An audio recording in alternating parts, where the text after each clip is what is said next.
নমস্কার, আপনাদের নতুন অনুষ্ঠান জয় হিন্দ। আপনাদের সকলকে স্বাগত।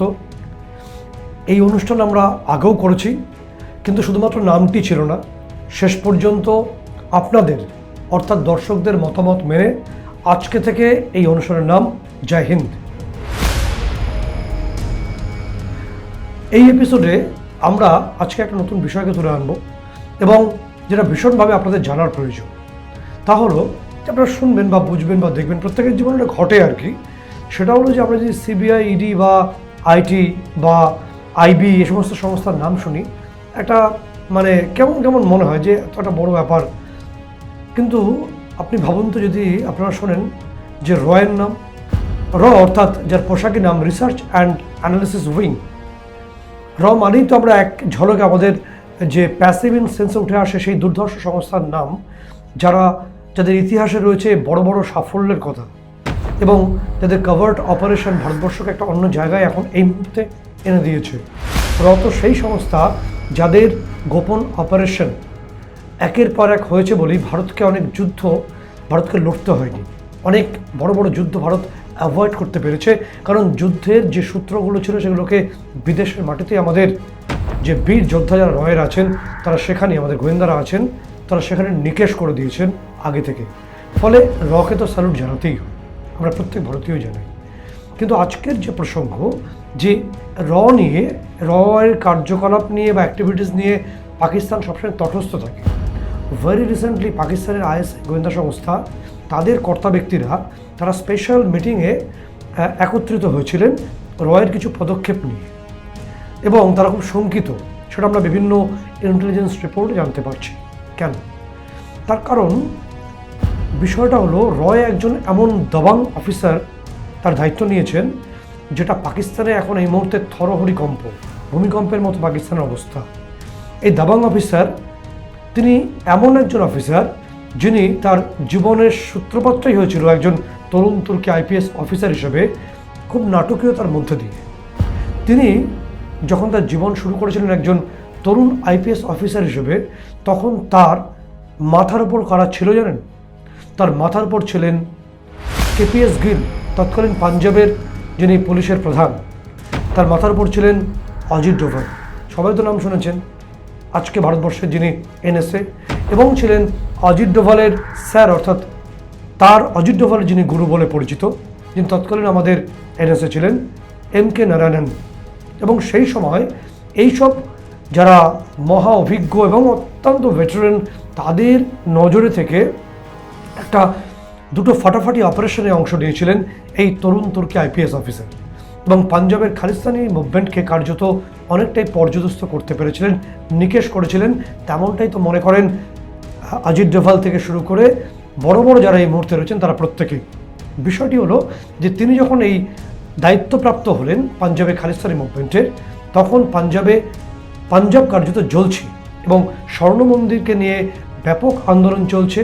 দুটো অপারেশন তিনি অংশ নিয়েছিলেন, একটি অপারেশন ব্লু হান্ট, অন্যটি অপারেশন ব্ল্যাক থান্ডার, এবং দুটি অপারেশনের মাধ্যমে তিনি বাদবাকি সিনিয়রদের সহায়তা নিয়ে কার্যত খালিস্তানি জঙ্গিদের শুনিয়ে দেন।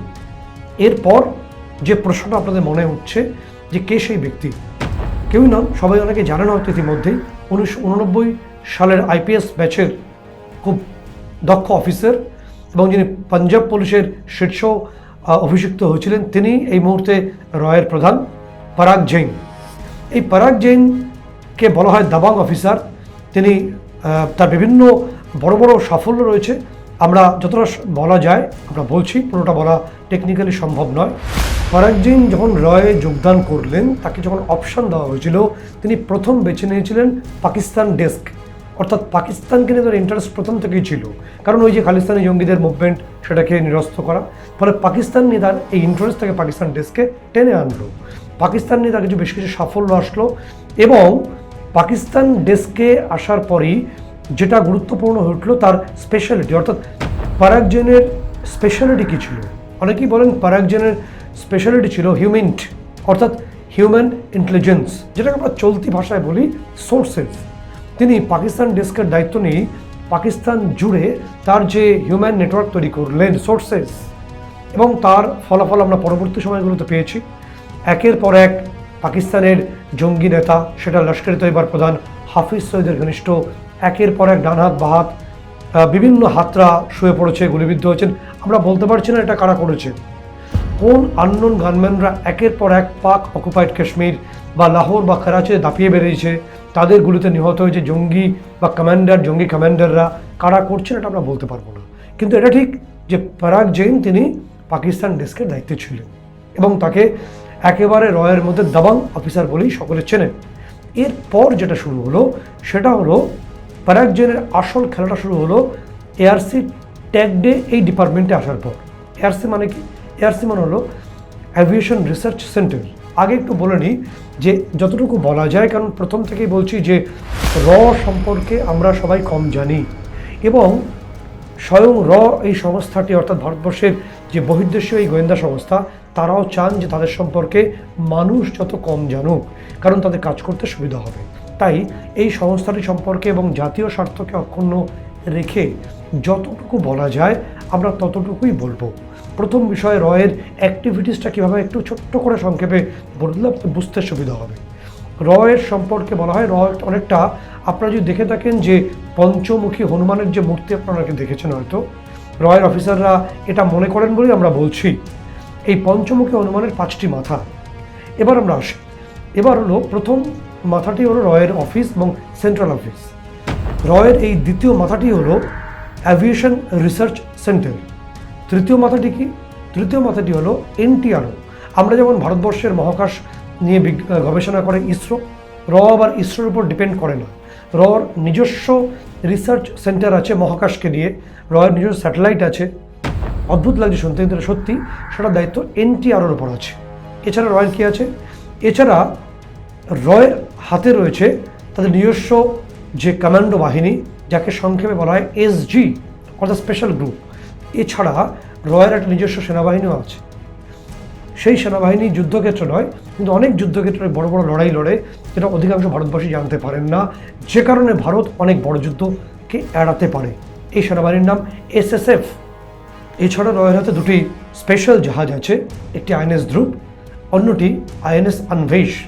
আইএনএস ধ্রুব হলো সেই জাহাজ যেটি প্রথম জাহাজ ভারতবর্ষে যেটি নিউক্লিয়ার মিসাইলকে ট্র্যাক করতে পারে। অর্থাৎ বোঝার জন্য বলছি, ধরুন আমাদের আইএনএস ধ্রুব আমাদের বে অফ বেঙ্গল মানে বঙ্গোপসাগরে আছে। কোনো শত্রু দেশ ভারতবর্ষকে লক্ষ্য করে নিউক্লিয়ার ওয়ারহেড সম্বলিত বা নিউক্লিয়ার ওয়ারহেড যুক্ত করা, অ্যাটাচড করা মিসাইল নিক্ষেপ করলো বা হিট করলো ভারতবর্ষকে, আমাদের দিকে লক্ষ্য করে ছুটলো, তখন আইএনএস ধ্রুব বঙ্গোপসাগরে থাকুক বা ভারত মহাসাগর বা আরব সাগরে থাকুক, ও ট্র্যাক করতে পারবে যে মিসাইলটি ঠিক কোন গতিপথে আসছে। এটি রয়ের হাতে আছে। আর একটি আইএনএস আনভেশ। আইএনএস আনভেশ হলো এমন একটি জাহাজ যেটি মুভিং অবস্থাতেও ক্ষেপণাস্ত্র লঞ্চ করতে পারে শত্রুপক্ষের দিকে। এবার আসি এই রয়ের যে কাজটা আমরা খুব সংক্ষেপে বললাম, যেটুকু বলা যায়, এর থেকে বেশি আমাদের বলা উচিত না জাতীয় স্বার্থে। এবার আসি মূল কথায়, অর্থাৎ পরাগ জৈন যিনি রয়ের প্রধান হয়েছেন, রয়ের চিফ হয়েছেন, এবং তার এক্সপেক্টরে আসবো যে তিনি কেন, কারণ এআরসি চিফ থেকে রয়ের চিফ এই নিয়ে দ্বিতীয়বার তিনি হলেন। এর আগে একজনই মাত্র হয়েছিলেন, তিনি হলেন রয়ের প্রতিষ্ঠাতা আরএন কাউ। আরএন কাউই একমাত্র ব্যক্তি যিনি প্রতিষ্ঠা করেছিলেন, তিনি একমাত্র এআরসি চিফ থেকে চিফ হয়েছিলেন। তারপর বহু জল গঙ্গা দিয়ে বয়ে গেছে, এই দ্বিতীয়বারের জন্য পরাগ জৈন হলেন এআরসি চিফ থেকে চিফ।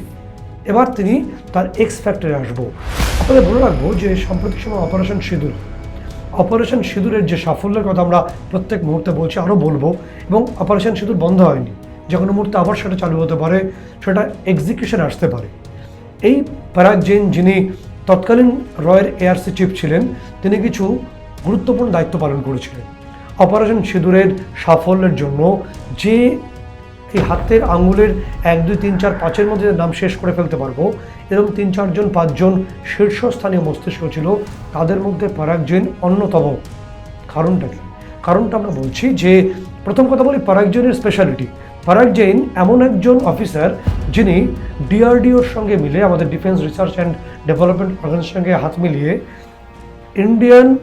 এয়ার ইন্ডিয়ার ফেলে দেওয়া, অর্থাৎ রিটায়ার্ড যে এয়ারক্রাফট বা যাত্রীবাহী বিমান যেগুলো আছে ফেলে দিয়েছিল, সেরকম 6টি বিমানকে নিয়ে তিনি তৈরি করলেন ডিআরডিওর সঙ্গে মিলে এই এলিন্ট এয়ারক্রাফট, যার পোশাকি নাম ইলেকট্রনিক ইন্টেলিজেন্স এয়ারক্রাফট। যুদ্ধক্ষেত্রের কাজ কী? যুদ্ধক্ষেত্রে এলিট এয়ারক্রাফট ছাড়া আমাদের ফাইটার জেটের পাইলটরা কার্যত তারা অন্ধ বললে কম বলা হবে। তার কারণটি হলো এই এলিট এয়ারক্রাফটগুলো যে তথ্য বা ডেটা সংগ্রহ করে সেগুলো চলে যায় আমাদের IACCS এর কাছে, অর্থাৎ integrated air command and control system. এই integrated air command and control system কী করে একদম জানতে হবে, কারণ যে কোনো অপারেশনের আগে অর্থাৎ যে কোনো আমাদের যখন এয়ার স্ট্রাইক হয় তখন integrated air command and control system ছাড়া একজন ফাইটার জেটের পাইলট কিছু করতে পারেন না। কীভাবে হয় আমরা বুঝিয়ে বলে দিই, খুব বুঝতে সুবিধা হবে, পরবর্তী ক্ষেত্রেও সুবিধা হবে। সেটা হলো যে ফাইটার জেটের পাইলট তিনি রাফায়েল হন বা সুখাই হন। আমরা কি বলছি যে রাফায়েলের থেকে স্কাল বা হ্যামার মিসাইল দিয়ে আমরা হিট করেছি এবং সুখাই থেকে ব্রহ্মোস দিয়ে হিট করেছি, যে ব্রহ্মোসের আতঙ্কে পাকিস্তান এখনও কাঁপছে। ফলে পাইলট আগে থেকে তাকে তথ্য দেওয়া হচ্ছে যে সোর্সেস বলছে যে এই সমস্ত জায়গায় ধরুন বরুদকে বা এই সমস্ত অংশে জঙ্গি ঘাঁটি আছে, কিন্তু পাইলট যখন ফ্লাই করছেন তাকে নির্দিষ্টভাবে বলতে হবে যে এক্স্যাক্টলি ঠিক কোন অংশে আমাকে এই মিসাইলটি হিট করতে হবে, তাকে সেটা ইঞ্চি ইঞ্চি মাপা হয়। অর্থাৎ যদি সামান্য একটু এদিক ওদিক হয় সে জনবসতির মধ্যে সেই মিসাইলটি হিট করলে সেটা ইন্টারন্যাশনাল ইস্যু হয়ে যাবে। যে কারণে প্রয়োজন পরাগ জৈনের মতো এবং দক্ষ অফিসার। এক্স্যাক্টলি এখান থেকে দাঁড়িয়েই এই যে IACCS অর্থাৎ ইন্টিগ্রেটেড এয়ার কমান্ডের যে তথ্য তারা সরবরাহ করেছিল ফাইটার প্লেনের যারা পাইলট ছিল তাদেরকে, সেই তথ্য জুগিয়েছিল পরাগ জৈনের তৈরি করা এই যে ইন্টেলিজেন্স এয়ারক্রাফটগুলো, যাকে সংক্ষেপে বলা হচ্ছে এলিয়েন্ট এয়ারক্রাফট বা ইলেকট্রনিক ইন্টেলিজেন্স এয়ারক্রাফট। এবং এই অপারেশন সিঁদুরের ক্ষেত্রে আমাদের পাইলটরা যখন চওড়া সাফল্যের হাসি হাসছেন তখন পর্দার আড়ালে আরও কয়েকজন হেসেছিলেন। অবশ্যই অজিত ডোভাল তো আছেন, আমাদের রাষ্ট্রনেতারা আছেন এবং একই সঙ্গে পরাগ জৈনও ছিলেন, কারণ তার দেওয়া তথ্যের ভিত্তিতেই এই যাবতীয়টা হয়েছে বলে আমরা বিভিন্ন গোয়েন্দা রিপোর্ট মারফত জানতে পেরেছি পরবর্তী সময়। এছাড়া পরাগ জৈন আরও একটা অসামান্য কাজ করেছিলেন এই অপারেশন সিঁদুরের সাফল্যের সঙ্গে। তিনি খালিস্তানি মুভমেন্টকে কার্যত একদম সরাসরি এক্সিট রুটটা দেখিয়ে দিয়েছেন। তিনি যখন কানাডার দায়িত্বে ছিলেন তখন তিনি 30টা কনফিডেন্সিয়াল রিপোর্ট রকে জমা দিয়েছিলেন, সাবমিট করেছিলেন। এবং এই 30টি কনফিডেন্সিয়াল রিপোর্টের প্রথম রিপোর্টের নাম ছিল খালিস্তানি জঙ্গি নেতা হরদীপ সিং নিজ্জরের। নিজ্জর তখন প্রত্যেক দিন ভারতবর্ষ সম্পর্কে বিষোদ্গার করছে, ভারতবর্ষকে রক্তাক্ত করার প্ল্যানিং করছে। এবং এই রিপোর্ট জমা দেওয়ার ঠিক 1 বছর পরেই 2023 সালে নিজ্জরকে নিকেশ করে দেওয়া হয়। কারা করে আমরা বলতে পারছি না, কিন্তু নিকেশ হয়ে যায়। পাশাপাশি এবার যে প্রশ্নটা আসবে যে এই পরাগ জৈন এবার অন্যের নেতৃত্বাধীন কাজ করেছেন, তিনি এআরসি চিফ ছিলেন, র চিফদের নেতৃত্বে তিনি যোগ্যতার সঙ্গে কাজ করেছেন, এবার তিনি নিজেই র চিফ হয়েছেন। এটা শুনেই পাকিস্তান ঘাবড়ে গেছে যে এবার তাহলে কী হবে। তিনি অন্যের নেতৃত্বে কাজ করে যদি এই হয়, একের পর এক জঙ্গি ঘাঁটি ভেঙে গুড়িয়ে যাচ্ছে, জঙ্গি নেতাগুলো আননোন গানম্যানের হাতে মারা যাচ্ছে, এবার তো নিজেই পরাগ জৈন পুরো রয়ের দায়িত্বে চলে এসছেন। এবার তাহলে মানে আপ ক্যা হোগা তারা কালিয়া, মানে আপ ক্যা হোগা তারা পাকিস্তান, সেই বিখ্যাত ফিল্মি ডায়ালগ অনুসারে তো বলাই যায়। ফলে পাকিস্তানের ইন্টারনাল আমাদের বিভিন্ন সোর্স কনফার্ম করছে, ওদের ISI ইতিমধ্যে বৈঠক করছে যে এবার তো আমরা গেছি, পরাগ জৈন দায়িত্বে এসছেন, দাবাগ অফিসার দায়িত্বে চলে এসছেন, কী করবেন? কারণ আগামী 2 বছর পরাগ জৈন রয়ের দায়িত্ব নিয়ে থাকবেন, র চিফ হিসেবে থাকবেন। তিনি কি করতে চলেছেন? তিনি যে প্রথম মিসাইলটি পাকিস্তানকে লক্ষ্য করে ছুটছেন সেটা ভীষণ গুরুত্বপূর্ণ। সেই গুরুত্বপূর্ণ মিশনটা আমরা এক্ষুনি আপনাকে বলছি। চণ্ডীগড়ের যুবক পরাগ জৈন, যিনি অপারেশন সিঁদুরের মাধ্যমে অজিত ডোভালের যোগ্য ডানহাত হিসেবে তিনি কোমর ভেঙে দিয়েছেন পাকিস্তানের, তার মিসাইলটা কি? তার মিসাইলটি হলো পাকিস্তানের বিরুদ্ধে ভারতবর্ষের আর্মিকে থিয়েটারিং কমান্ড করা। থিয়েটারিং কমান্ড করা মানে ভারতবর্ষের আর্মিতে থিয়েটার কমান্ড সিস্টেম শুরু করা। প্রথমে একটু বলে দিই যে থিয়েটার কমান্ড বিষয়টি কী। থিয়েটার কমান্ড কাদের হাতে আছে বলুন তো এই মুহূর্তে বিশ্বের? না, বাংলাদেশের হাতে নেই, পাকিস্তানের হাতে নেই, এই সমস্ত ছোটোখাটো যে ডিফেন্স আছে যাদের হাতে, এদের থিয়েটার কমান্ড থাকা সম্ভব নয়। থিয়েটার কমান্ড কাদের হাতে আছে? থিয়েটার কমান্ড আছে পৃথিবীর 3টে রাষ্ট্রের হাতে এই মুহূর্তে। কাদের হাতে আছে? আমেরিকার হাতে আছে, রাশিয়ার হাতে আছে এবং চীনের হাতে আছে। এখানে একটু বলে রাখার প্রয়োজন যে আমেরিকার প্যাসিফিক কমান্ডের মধ্যে আমরা ভারতবর্ষ পড়ি। আমেরিকা মনে করে সারা বিশ্বটাই তাদের থিয়েটার কমান্ড। অর্থাৎ আমেরিকার যে ওয়ার ফিলসফি হচ্ছে যে সারা বিশ্বটা তাদের যুদ্ধক্ষেত্র এবং তারা কমান্ডিং সিস্টেম বানিয়ে রেখেছে। অবশ্যই ভারতবর্ষ আমেরিকার মতো সেই পর্যায়ে পৌঁছয়নি, কিন্তু ভারতবর্ষ প্রথম সিঁড়িটা পেরিয়ে ফেলেছে। ভারতবর্ষ থিয়েটার কমান্ডের পথে এগিয়ে গেছে। আমাদের প্রয়াত প্রথম সিডিএস বিপিন রাওয়াত এই থিয়েটার কমান্ড শুরু করেছিলেন। এবার আমরা সেই পথে এগিয়ে 2025-এই আমাদের এই থিয়েটার কমান্ড শুরু হবে। থিয়েটার কমান্ড বিষয়টা কি প্রথম বুঝতে হবে যে থিয়েটার কমান্ড করলে ভারতবর্ষের সামরিক বাহিনী বা আমাদের ডিফেন্স বা আমাদের যে ডিফেন্স নেভি এবং এয়ারফোর্স ঠিক কতটা এগোবে। আমরা উদাহরণ সহকারে যে বলে দিই, ছোট্ট করে বুঝতে সুবিধা হবে। এই পূর্বাঞ্চলীয় অংশ থেকে বলি। পূর্বাঞ্চলীয় অংশে আমাদের আর্ম ফোর্সের মানে আমাদের যে আর্ম ফোর্সের হেডকোয়ার্টারটি রয়েছে আমাদের কলকাতায় ফোর্ট উইলিয়াম। আমাদের যে এয়ারফোর্সের যে পূর্বাঞ্চলীয় প্রধান দপ্তর রয়েছে শিলংয়ে, এবং আমাদের যে নেভাল হেডকোয়ার্টার বা আমাদের যে নৌবাহিনীর পূর্বাঞ্চলীয় প্রধান দপ্তরটি রয়েছে ভাইজাগে। এবার ধরুন যে আমাদের এই পূর্বাঞ্চলে বাংলাদেশ বা বাংলাদেশের মাটিকে ব্যবহার করে পাকিস্তান কোনো যুদ্ধ পরিস্থিতি তৈরি করলো বা অন্য কোনো বহির শত্রুদেশ যুদ্ধ পরিস্থিতি এই পূর্বাঞ্চলে করলো, তাহলে এক্ষুনি কী হবে? এক্ষুনি এই 3 পূর্বাঞ্চলীয় প্রধান আলোচনায় বসবেন। তাদের মতের মধ্যে বিভাজন হতে পারে বা তারা একমতে আসতে পারেন। এরপর তারা আর্মি চিফকে বা সেনাপ্রধানদের জানাবেন, বায়ুসেনা প্রধানকে জানাবেন, এরকম জানাবেন। তারা এবার বিষয়টি এনএসএকে বলবে, আমাদের অজিত ডোভালকে বলবেন, আমাদের ন্যাশনাল সিকিউরিটি অ্যাডভাইজারকে বলবেন। তারপর বিষয়টি যাবে পিএমওর কাছে এবং রাষ্ট্রপ্রধানদের কাছে।